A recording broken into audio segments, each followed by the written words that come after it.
You are listening to Therapist Unplugged for straight talk on life, relationships, and mental health. I am your host, Laurie Poole, licensed professional counselor with the Montfort Group in North Dallas. Each episode will feature the unplugged views of guests and fellow therapists as we navigate hot topics, therapy trends, and the world around us. Welcome, everyone, to Therapist Unplugged. I'm Laurie Poole, your host, licensed professional counselor at the Montfort Group in Dallas, Texas. And today's topic is grief and the loss of a loved one. My dear colleague, Courtney Strull, who's also a licensed professional counselor, is here today to share with us her experience around grief. And so, a trigger warning for those of you who may have gone through something recently, please take care of yourself while listening to this podcast. And if you need to turn us off for a bit, that's okay. But please make sure you take care of yourself. So, Court, thank you so much for joining me today because I know this has been a rough year Yeah. on so many levels. And, it's interesting because I think in our team, you and I are the ones who have actually lost loved ones. For you, your dad, your maternal grandparents, I believe a great aunt. Mhm. I've lost my mom, my dad, and a brother, and a former husband. So we have that in common. And I thought, who better to share these experiences with than you, Court, because, it's a lot. And I think we learn a lot about ourselves, about grief, and how uncomfortable people are with grief. And so I wanted to start today just by asking you if you could share a little bit about what your experience has been in the last year, Mhm. and some of the loss that you have suffered so that we have some context for our conversation. Yeah. Well, thank you for having me, number one. It's so interesting. I'm learning so much about grief, and it's funny to be someone talking about grief because I think I have the opportunity and I guess the wisdom at this point with the grief over the last few years, and especially what happened in 2025, having lost six family members in under 7 months. Most notably, my dad in April, Mhm. who had terminal brain cancer. 6 weeks later, my grandfather, and a month later, my grandmother. So it was Mhm. hit after hit. And it's interesting because you and I have had several conversations about grief in the last 9 months since my, family situation has exploded, in my opinion. And conversations we've even had 3 weeks ago and how different I'm feeling now. Um, Interesting. it is interesting, and I understand from the people I watch or the podcasts that I listen to that this is something that's ever changing. It's not something that goes away. Um, what I will say is my grief started in January of 2021 when my dad received his diagnosis. And, Drew and I have had, Drew, but for listeners or watchers, that's my fiance and soon to be husband. He lost his dad when he was 16, more suddenly than I did. Yeah. It's been interesting to have the conversations about sudden loss versus watching someone who's sick because Drew had the sudden loss and now he has now been with someone and bared witness to watching someone die over an extended period of time and what that's like. And I know you share that experience with me in regards to your brother specifically Right. and the grief that comes with that. But where I'm at this week, I've been actually quite emotional, not just about my dad, but about my grandparents for the first time. I think it's just now hitting me like, oh, they're not here either. I've been so fixated and stuck on my dad because he was young. 64 is really young to die, whereas my grandparents were 92 and 89. But these two people were also perfectly healthy until 6 months prior to their death. And Yeah. so things escalated quite quickly between all three of those people in my life. And actually on February 10th, all three of them, my dad ended up in the ICU. 2 hours later, my grandpa was in the ER. We found out he had pancreatic cancer. And 4 hours later, my grandmother had had a stroke. So Oh, Courtney. that was one day, February 10th. And I think probably why it's difficult. Obviously, the holidays have passed. And Yeah. actually did quite well on the holidays. I think it was reflecting in the new year that these people are stuck in 2025. And that was a really, New Year's was actually very hard. Tell me more about that.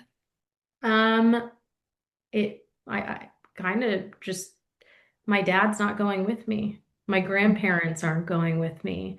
And I started journaling in the same journal. It's called The Greatest Self-Help Book is the one written by you. And so it's prompted, and I like that. Yeah. It leaves space for your own thoughts, but it does ask you, two different questions a day. It has a mantra at the top. It asks you to fill in how full your heart is, and identify four feelings that you're having. And so I started doing this again in the new year, and unintentionally flipped to just the couple pages prior, which I had written in June and I hadn't written since. Oh, But before June was actually a week after my dad died, and going and reading my thoughts shortly, I mean, the week after he died, and then days before he died was pretty jarring and brings you yeah. right back to the um, really sad moments. Really sad moments. I think one of the things we could probably say about grief that most people experience is it's hard to take it all in at one time, and that it is fluid, and that 3 weeks after we did, and I should say to listeners, Courtney and I recorded a podcast on grief 3 weeks ago, and I forgot to hit record. So here we are again. Uh-huh. Go because that's why we call it Therapist Unplugged, because the therapist forgot to hit record. Anyway, it's interesting that over the holidays through the new year, what really strikes me is what you said about I left them in 2025. They're not coming with me into 2026. And that realization and sitting with all the emotion that came up in the new year Mhm. is another piece of the grief. It's fascinating. And the other interesting thing as I was laying on the couch, honestly sobbing on Tuesday evening, Oh, and talking to Drew about how I was feeling was, and I don't feel guilt because he said, it's interesting. I think you've reached a stage of acceptance. And I've been grieving my dad long before he left Earth. mhm. I've had those conversations too. Um, I feel lighter now than I did a year ago because death was inevitable. And that is for everyone, but there was actual timelines on my loved ones. Mhm. I think the crying is that one, I wouldn't go backwards. It's not that I don't miss my dad. I would do anything for a hug, another hug. And that's something in the journal too. It said, who's the best hugger in one of my recent days journaling, and it's my dad. Because those hugs reach places words will never get to, don't they? Yes, they do. And Yeah. so that was a pretty jarring question, starting to journal again. Yes. Oh, Uh, God, it makes me feel verklempt as um, because that's one of the things about grief that I think until you really live through it, it's the finality of things like that hug. And knowing that you're not going to feel it that way, and it doesn't mean, or that you're not going to have that experience again. And God, I got all choked up. Um, it is, it's that realization and trying to come to terms with it, or just the grief that really hits you when you go, man, you know, um, I think about, you know, not hearing my mom laugh again because she had this sort of raucous laugh, which I've inherited apparently. I think that there are all those little moments of reality that hit you over time, and you think, oh my God, where is all this emotion coming from? But it's not something you can't deal with it all in one shot. It really does. It's fluid. and always changing. Like I said, where Oh, when we recorded 3 weeks ago, where I was at is different than where I am today. But one thing that remains true is I had mentioned in my journal, it leaves four spaces for your feelings that day. yeah. And for me, feeling this might not be considered a feeling to some, but for me, being consistent is a feeling because it's something I had so much guilt and shame about my whole life. So if I'm consistent in the things I say I'm going to do, to me, that is a feeling that provides contentness. So that's often one of my words is content, consistency, um, even happiness. But one word that keeps showing up is melancholy because even when I'm happy, there's this interesting dimness. Um, it's like, I guess, wearing a pair of sunglasses. Like I'm still happy and I'm still able to be present when I am doing things, but everything has changed. Yeah, everything has changed. It's all Is new. that something that surprised you about grief or that you had not experienced? Um, yes, and what's interesting is I thought that the 3.5 years I was grieving and watching my dad die slowly, that's just my truth, is that's what I witnessed. Sometimes he could walk, sometimes he could talk, sometimes he could do neither, sometimes he could do both. Uh, I think grieving in that way is what allowed me to just be sad now. Like I've moved through the anger when he got sick. I've moved through the people don't understand when he was sick, which to me actually is a blessing because now I do get the opportunity to just be sad that my dad's gone and not be convoluted with the other feelings. Is that something that contributes to some of the lightness? Is that the anticipation of his death has melted to some degree? Yeah. Laura, I said to Drew, I felt, and I actually read this in my journal, I felt anxious and scared from my big toe to the top of my head every single day, every text, every phone call. It existed. And I told you this a few weeks ago, but like I didn't have space for people in my life and I had guilt about that, like not wanting to go to bridal showers. And Mhm. I felt like, why don't I want to go to my friend's baby shower or their bridal shower? Or I mentioned this, playing with my cousin's kids. I prioritized seeing them on a weekly basis when they were born, and that ceased to exist when he got sick because uh, my priorities changed. It was take care of my animals, take care of my relationship, go see my dad every single day, go to work, try to eat whole foods, move my body to take care of myself, and repeat the same thing over again the next day. And I know I shared this story with you, but it was the week before Thanksgiving, being at my other cousin's daughter's birthday party, where I'm playing chase or tag with Brinley and Hayes, my 7 and 4-year-old cousins. And as I was leaving the party, it's like I didn't not value that relationship over the last 4 years. I didn't have space. And so the fear and anxiety being gone about the inevitable, the worst thing that could happen, and it now has happened. Yeah. And there's room for me to show up for people that I care about in a different way again. Mm, that's huge. Mhm. And I think sometimes it's not until you go through that period that you realize the kind of, I'm going to say prison, that fear and anxiety can lock you up in. And you are putting your, one foot in front of the other every day just to get through it. Survival. It is absolutely survival.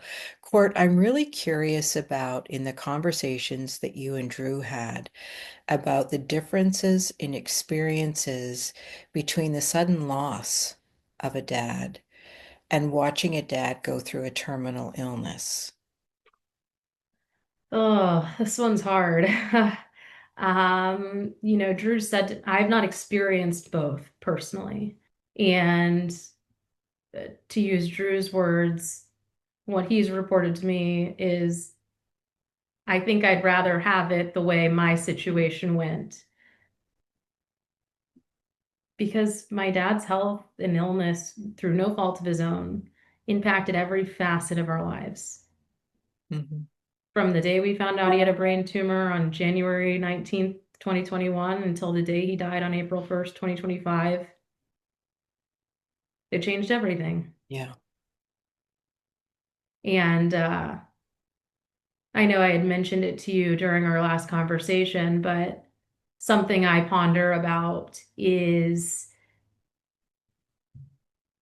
I would talk to my friends, I would talk to Drew, I would talk to other family members about how sad I was about my dad, but I never told him. Mm. And that is still something um, that I asked myself, was that for me or was it for him? Because during the times when he would cry to me that he didn't want to die, um, I would hug him and have tears, but very quickly bring myself back because the anxiety he had about being sick, it felt like it would contribute to that anxiety if I shared in that sadness. Yes. And Court, um, I think that is really common is we want to protect.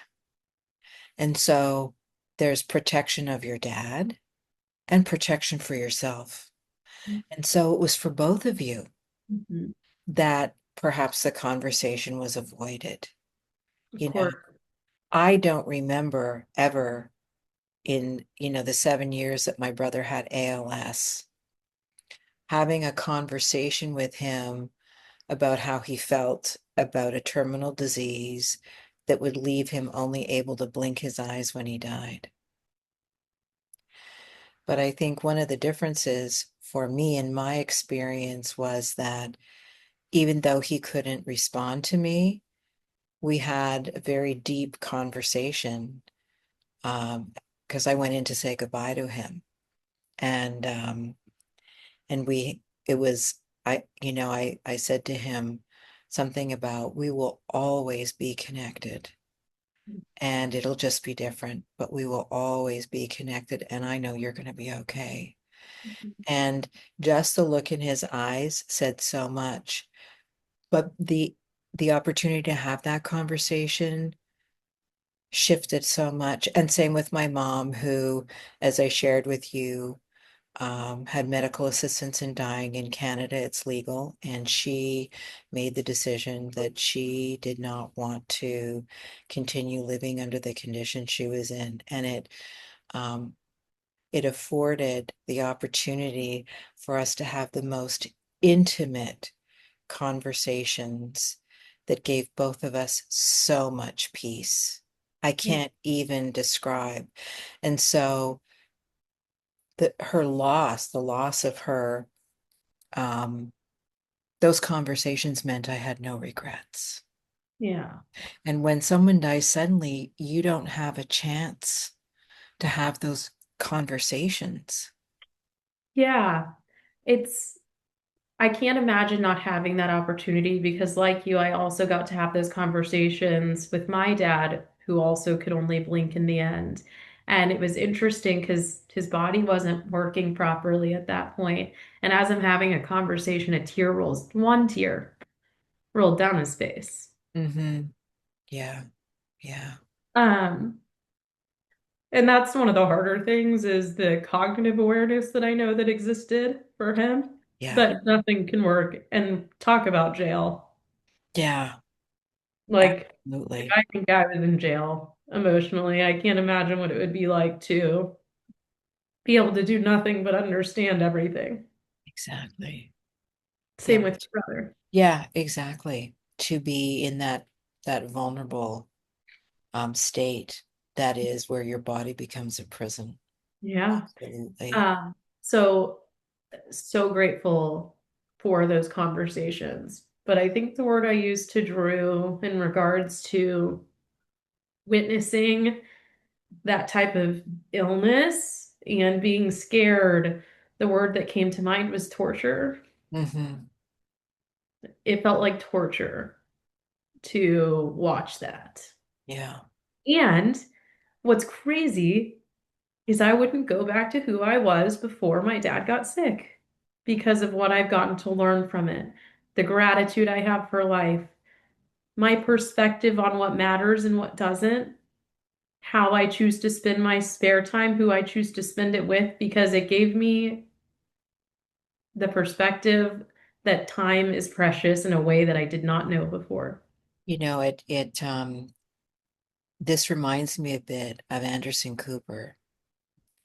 And for listeners who aren't aware, Anderson lost his mom several years ago and does a podcast now on grief, which is an amazing podcast. He's had some incredible conversations with people. But the book that he wrote with his mom is called Nothing Left Unsaid.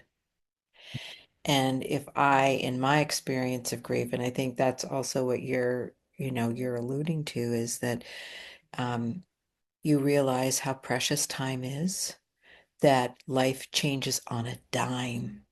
Mhm. And it's so important to express your love, your feelings, your gratitude, your appreciation for the people who are important to you, Mhm. because when you lose someone, um, and this is not to compare grief because there's all different kinds of grief, but when you lose someone, um, I think that a lot of people experience regret Mhm. and anger Mhm. and resentment and all kinds of different experiences pending their relationship with that person. A mother is different, I think, than losing a child. Mhm. I can't even imagine what that is like. And the type of relationship that we have with the person. And you were very, very close with your dad. Yeah, and And the other important note is that his 94-year-old mom is still alive, yes, yeah, and that's been she's complicated gone. too. She's lost her son, one of her sons. And man, it's been really, my grandma behaved like a 70-year-old before his death, and she behaves like a 94-year-old now. Yeah, It has been fascinating to see how deeply this, I mean, it impacted all of us, but like there's nothing like losing your kid, and it must be really confusing when you're 94 years old and it's not supposed to be this way. that's right. And you feel so powerless and like it's not fair. Mhm. It's just not fair that this happened. Yeah. Court, I'm curious about in this journey with grief and what you have experienced. Has there been anything in particular that you have found like helpful or comforting or um, uplifted a bit, if that's even possible? You know, when my dad got sick, I mentioned earlier that I casted a lot of judgment on people for not showing up for me in the ways that I thought that they should, for not checking in enough.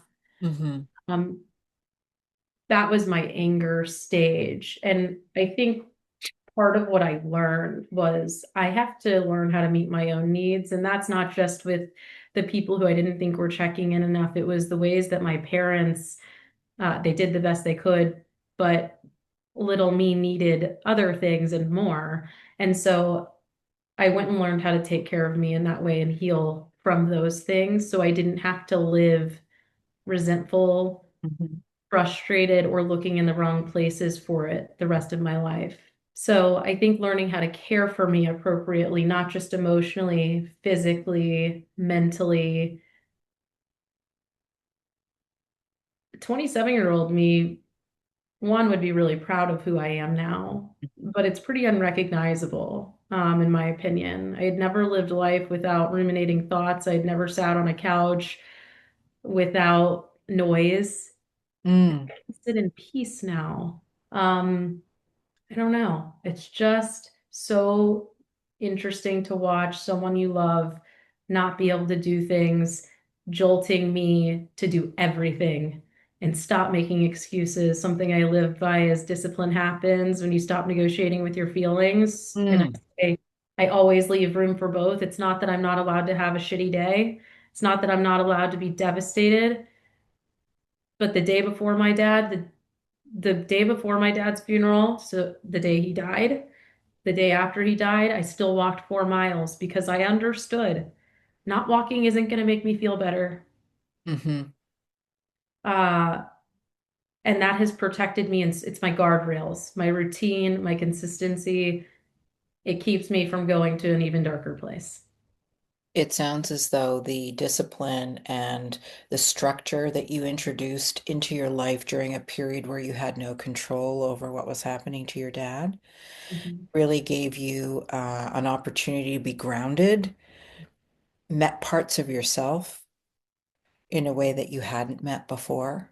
I didn't trust me before. I'd say I'd do something and probably not do it and have every reason as to why I didn't, couldn't do it or wouldn't do it. Yeah, And the guilt and shame cycle was never ending. So I guess I stopped. Again, I left room for both. I'm allowed to have those feelings, and I also know I'm capable of following through with what I say I'm going to do. it sounds as though your dad's diagnosis was a catalyst for, it wasn't just about grief. It Mhm. wasn't limited to grief. It was also a response to or how you managed something, an experience that was happening that you had never experienced before. You didn't know those parts of yourself that could step forward and say, "Hey, I'm going to take care of you. And guess what? We're going to walk 4 miles today because you're going to feel so much better afterwards." And that's something that won't change unless you decide you're not going to walk the 4 miles, but that's something you can do every day and have some control over it.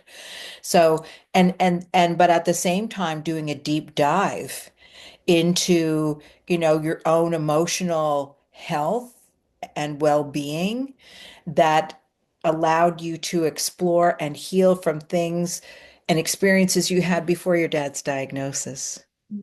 No, it's been wild. And I Yeah. think about in Taylor Swift's documentary of the Eras Tour, she says, everyone wants what you have, but they don't want to do what you did to get there. Yes. And, I've had people say like, oh, I want to live, like have a lifestyle like the one you're living where I cook 90% of the food that I put into my body. I'm very mindful of these things and I'm happy and I can meal prep and do all of these things and move my body every day and work and be successful in all of these regards. But it did take hell to get there. It was a process over time. You can't just add water and stir.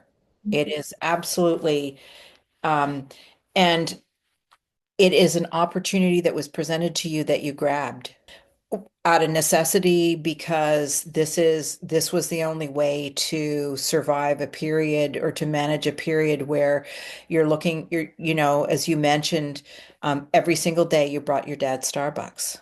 Every day. Every single day. And the drive from where you live to where your dad was in the hospital or where your parents are living, and then coming to work and dealing with clients.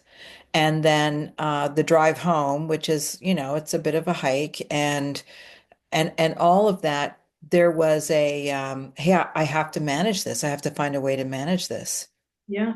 But two, I feel fortunate to have had this experience now because I think I figured something out that you hear so often from people 80 plus that say like I wish I would have done these things and I think I understand life in a different way and you know I didn't have much of a relationship with a higher being before my dad got sick. I was raised Jewish and I was spiritually Jewish, but I guess what I'm saying is I see the point of life a lot differently. Hmm. And I guess I looked at my dad's health as one of the worst things, the worst thing that's probably ever happened in my life, but also opportunity for a different kind of freedom for the rest of my life. So, like, again, physically witnessing what I did, and like when he was on life support, watching physical therapists still come wiggle his toes, move his legs, move his arms. That was a physical representation to me of like, you still move their body, even though we don't know if they're waking up to Mhm. keep the brainstem active. And it was just reinforcement. Mind body connection is imperative. Yes, And I'm going to do everything in my power to live a healthy life until it's my time. exactly. That whole mind-body connection. Well, we could do a whole other episode on that because it's so Good. powerful. It really, really is. It's very, very powerful. I'm curious about um, relationships. Did your process with grief shift relationships with close family members or friends or even with yourself? Oh gosh, every relationship that I have, definitely the one with myself, that's the biggest change. Yeah. Um, Through everything you and I have discussed, definitely my relationship with Drew. And I'd say more of that change is happening now that the dust is settling in a different way. Mhm. Now that I don't have fear from head to toe, I can live in a different way again. I used to be, Drew would say, let's go to dinner. I didn't want to leave. I didn't realize how tired I was now that I am living again. Even though I was living, I was taking care of myself in the ways that I always wanted to and hadn't.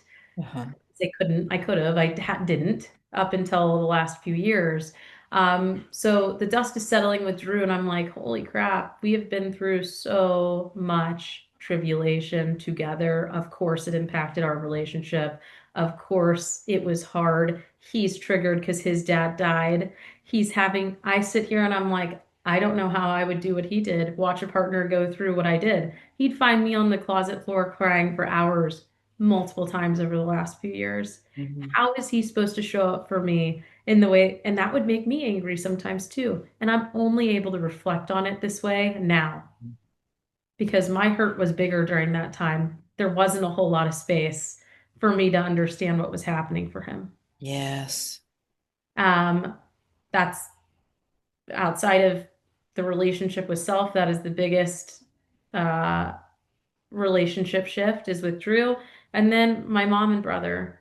Um, on New Year's Eve, Drew and I went to dinner, and I haven't even told Alec, my brother, this yet, and I plan to call him and tell him.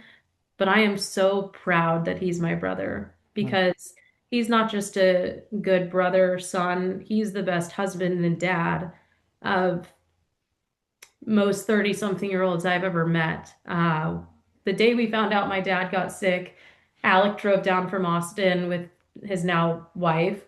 And 3 weeks later, they moved. I don't know many people who do that, Yeah. especially men. And he showed up to that hospital as much as I did. And when my dad was on life support, and as I mentioned earlier, I was reading my journal. It's quite sad. It's like I spent the day all day at the hospital with dad so mom could go home because when he was in ICU, my dad was not left for 1 minute without my brother, myself, or my mom. Mhm. She slept at the hospital every night for 7 weeks.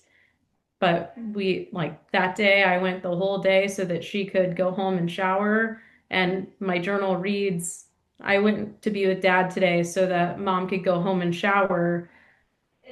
I cut his hair. I shaved his face. I brushed his teeth. I clipped his toenails. I cleaned his ears. His friend came to visit. He didn't wake up at all today. And Mm. go on to like, oh, I got home and cooked myself dinner. And that's really sad to reflect on. But I care took my dad in that way. Whereas the day my dad died, Alec did all of the funeral arrangements. And so we made quite the team. We both showed up, but the ways we emotionally cared were a little different. Hmm. And that's been, my brother and I didn't get along growing up at all. Hmm. Not at all. And it's in the loss of your dad and the experience of that mutual experience um, around your dad's diagnosis and an experience neither one of you had ever had. You know, it's not like we live in a society where death and terminal illness and loss is openly talked about, which is why we are doing this episode, because we want to distance ourselves from this. And yet it's, we are all going to experience this loss. Yep. It is inevitable, but we act like we're going to live forever. And it's not like it was at the turn of the 20th century in the early 1900s 1800s, where women and babies died in childbirth and young kids were taken by influenza and people didn't live long lives. Death was a normal part of life, and Mhm. it was in your face, and families experienced it everywhere. And I And think you touched on something you said, we act like we're going to live forever. And I think that's what I got to learn from 27 to 30. through him being sick is I know we're not. And that's what I guess the higher power, God, in my opinion, or what I believe in, that's what's been gifted to me through this experience is I see it now and I'm not wasting time. Hmm. And I wasted time. Well, this is part of what life brings us. You know, the school of life is a hard one, and there are parts of our curriculum on this planet that present incredible challenges. And until we get to the other side of it, it's pretty hard to evaluate how we've been impacted and what we've learned about ourselves and about life and how we want to live. That's what I'm hearing is that the death of your dad taught you how you want to live. It changed everything. How It, I want to live, who I want to be around, and not in a negative way. If someone doesn't fill my cup, I don't think any less of them. It's just, I value my closest relationships. I'm okay not having 100 friends that I need to check in with all the time. I value my people and I cherish those relationships, and that's what I pour into. Um, I don't know. I feel like I've learned a lifetime of lessons in a matter of a few years. And like I said, I'm glad I know now instead of figuring it out at 70, 80, 90 years old, because I see people around me who haven't figured it out yet. And that's not coming from a place of judgment. It's just an observation. it's an observation and what people have experienced also, Mhm. and what you've been able to, at this particular time, sort of reflect on and understand about yourself. And you've had curiosity about yourself as well, Courtney.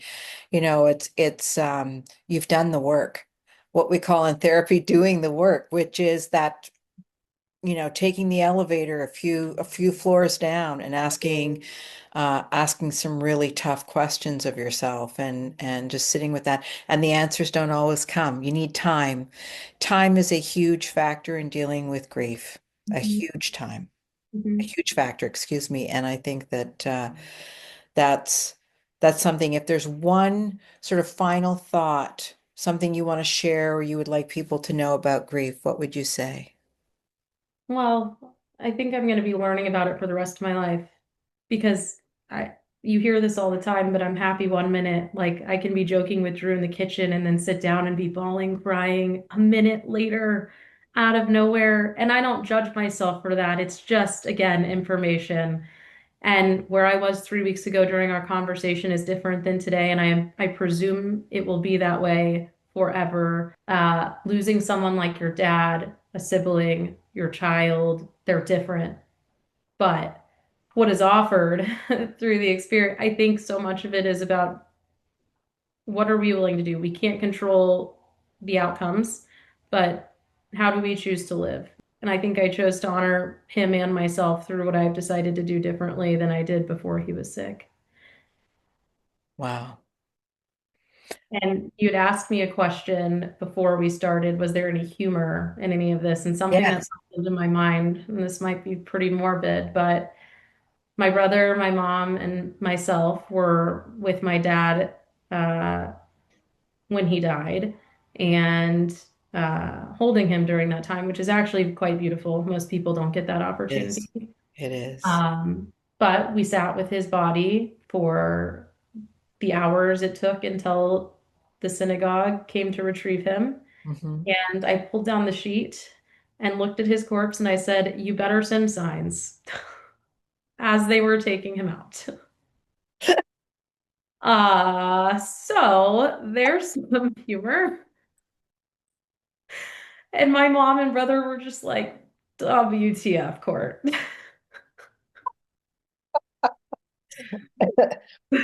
Has your dad sent you a sign? Oh, yeah. I've gotten many. I have a whole list in my notes app. Okay. All right. Message received, Court. And yes, and you were at the funeral. I mentioned signs at the end of my eulogy. Yeah. Oh gosh, we didn't even touch on that. I did 3 eulogies in 3 months. Yeah. in the Gee. relationship with my mom and having to be gentle. I just lost my dad. I want to lean on my mom for support. She's just lost her husband. Now she's caretaking her dying parents. She's with her dad when he dies, and then she's with her mom when she dies. It's been complicated, and we probably need a whole other episode about all of that. Yeah. It has been complicated. And when we think about putting our own needs aside to protect or to support somebody else, and what does that mean? Yeah, you're right. I think we could have part two on grief. I appreciate your time so much today, Courtney, because this isn't easy stuff to talk about, but it's also really important. And I appreciate your openness and vulnerability in sharing your story and experience. And I have no doubt that it will inspire others to know that grief is a place you don't have to stay stuck in, but it is also a place that you can't just leap out of and be healed. It takes time. People will have their own way of processing that. Some will come to us in therapy. Some will spend a lot of time in a cemetery or in a place of worship or in prayer at home. There's just so many ways of processing grief and its aftermath. But one thing I know for sure is it takes time and the willingness to sit with the waves of grief because it can feel like being tsunamied. And what you've shared with listeners today is that there are things that you can do, there are ways that you can manage, and it is not a take a pill and you'll be good. It's over a period of time. And eventually you find a way to make friends with the feelings that you have when the tears come and when the sadness hits. And I think Joe Biden said this about his experience after losing his son Bo to glioblastoma and also his first wife and daughter in a car accident, which was with time, you hear their names and you smile. And I think that happens when we're willing to sit with the feelings, the grief, the emotion, and understand that it is an emotional EKG that gets a little quieter over time, but it's not like it ever disappears. Yeah, there's a hole, and I think it fills in a little. You learn how to live, you learn how to go to work for the first time without my dad. Yeah, You learn how to wake up on New Year's Day without the text. You learn that doesn't mean you don't long for it though. But as you and I have discussed, I try to communicate with him out loud yeah, almost every day. And I think because I'm open to it, I feel as though there have been signs. beautiful. That feels pretty good. I bet it does. Well, I know it does because You too. I talk to all the all the people up there who've died. Courtney, thank you so much for your time, really. This has been just fabulous. And for anyone out there who's been listening to our conversation in this episode, if you're going through some grief, if you're going through sadness, if you need someone to talk to, reach out to us at the Montfort Group. We can help. www.themontfortgroup.com. Thanks, Court. Thanks, Laura. The Montfort Group aims to provide a serene, calming setting where you can feel challenged, supported, and motivated. Our skilled therapists bridge specialized backgrounds and varied philosophies together to create one unified strategy. Rather than steer you away from your own natural abilities, we help you maximize your unique strengths to uncover the boldest version of yourself. We do not view a broken history as the end of a story. We see it as an opportunity for a new beginning. To learn more about our practice and how we can help you, please visit us at themontfortgroup.com.